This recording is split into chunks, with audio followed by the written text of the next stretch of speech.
ವಿಶೇಷವಾಗಿ ನಮ್ಮ ಶಾಲೆಯಲ್ಲಿ ಪೋಷಕರ ಸಭೆ ಶಾಲೆಗಳ ಸಮಿತಿ ಸಭೆಯನ್ನು ನಮ್ಮ ಸರ್ಕಾರದ ನಡೆಸಿದ್ದಾರೆ. ಆ ಸರ್ಕಾರದ ಈ ವರ್ಷ 2024-25 ಸಾಲಿನ ಒಂದು ವಿನೂತನ ಕಾರ್ಯಕ್ರಮ ಶಾಲೆಗಳಲ್ಲಿ ನಾವು ಮನುಷ್ಯರ ಮಕ್ಕಳ ಮನದಲ್ಲಿ ಸಾಮರಸ್ಯದ ಮಾಹೋಲ್. ಅಂದರೆ ನಾವೆಲ್ಲ ಮಕ್ಕಳು ನಮ್ಮ ಜಾತಿ ಮತ ಬಿಟ್ಟು ನಾವೆಲ್ಲರೂ ಒಂದೇ, ನಾವು ಸೇವಿಸುವ ಆಹಾರವನ್ನು, ಕುಡಿಯುವ ನೀರನ್ನು, ನಮ್ಮ ದೇಹದಲ್ಲಿ ಹರಿತಕ್ಕಂಥ ರಕ್ತವನ್ನು ನಾವು ಜಾತಿ ಭೇದ ಮಾಡಿದ್ರೆ ನಾವೆಲ್ಲರೂ ಒಂದೇ.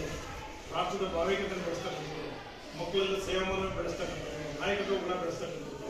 ಅಂದರೆ ಸಮಾಜದಲ್ಲಿ ಮತ್ತು ವಿದ್ಯಾರ್ಥಿಗಳಲ್ಲಿ ಒಂದು ಸಾಮಾಜಿಕ ಸಾಮರಸ್ಯ ಬೆಳೆಸಿದೆ.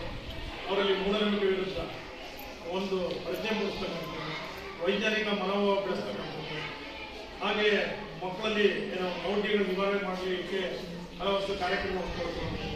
ಆಮೇಲೆ ನಮ್ಮ ಹಳ್ಳಿಯಲ್ಲಿ ನಾಟಿ ವೈದ್ಯರಿಂದ ಮನೆ ಮಕ್ಕಳೆಲ್ಲ ಕೊಡ್ತಾರೆ, ಅದರ ಬಗ್ಗೆ ಕೊಡ್ತಕ್ಕಂಥ ಸ್ಥಳೀಯ ಔಷಧಿಗಳ ಬಗ್ಗೆ ಪರಿಚಯ ಮಾಡೋದು, ಸಂವಿಧಾನದ ಮೌಲ್ಯಗಳನ್ನು ಅರಿವು ಮಾಡಿಸ್ತಕ್ಕಂಥದ್ದು. ಹಾಗೆಯೇ ಮಕ್ಕಳಿಗೆ ಚಟುವಟಿಕೆ ಪ್ರಾಜೆಕ್ಟ್ ಎಲ್ಲ ಕೊಡ್ತಾರೆ, ಶಾಲೆಯಲ್ಲಿ ಚಟುವಟಿಕೆ ಆಧಾರಿತ ಕೆಲವು ಕೆಲಸ ಕೊಡ್ತಕ್ಕಂಥದ್ದು.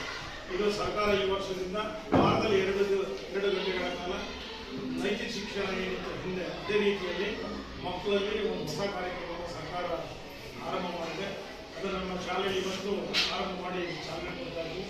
ಈ ಕುರಿತು ನಮ್ಮ ಶಾಲೆಯ ಶಿಕ್ಷಕರು ನಿಯಮಿತವಾಗಿ ತರಗತಿಗಳಲ್ಲಿ ಮತ್ತು ಬೇರೆ ಬೇರೆ ಶಾಲೆ ಅಥವಾ ಸಂಪರ್ಕ ಬೇರೆ ಬೇರೆ ಅವ್ರು ಕರೆಸಿ ಅವರಿಂದ ಮಕ್ಕಳಿಗೆ ಮಾಹಿತಿ ಕೊಡ್ತೀವಿ.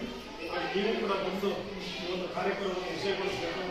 ಈ ಮೂಲಕ ಮಕ್ಕಳಲ್ಲಿ ಉತ್ತಮ ಮೌಲ್ಯಗಳು ಮೂಲಕ ಅವರಲ್ಲಿ ನಾವು ಮನುಷ್ಯರು ಹ್ಯೂಮನ್ ಬೀಯಿಂಗ್ಸ್ ಅಂತ ನಾವೆಲ್ಲರೂ ಒಂದೇ ಅನ್ನೋದಕ್ಕೋಸ್ಕರ ಇರ್ತಕ್ಕಂಥ ಒಂದು ಒಳ್ಳೆ ಕಾರ್ಯಕ್ರಮ. ಅದನ್ನು ಚಾಲನೆಯನ್ನು ನಮ್ಮ ಹನುಮನ ಭೇಟಿಗೆ ಕೊಡ್ತಾರೆ. ಅವರು ಈ ಕುರಿತು 2 ಮಾತುಗಳನ್ನು ಹೇಳ್ತಾರೆ. ಅನಂತರ ತಾವೆಲ್ಲರೂ ಇದನ್ನು ಸೇರಿ ಇದಕ್ಕೆ ಸಹಕರಿಸಬೇಕು ಅಂತ ನಾವು ಮಾಡ್ಕೊಳ್ತೇವೆ. ನಮಸ್ಕಾರ.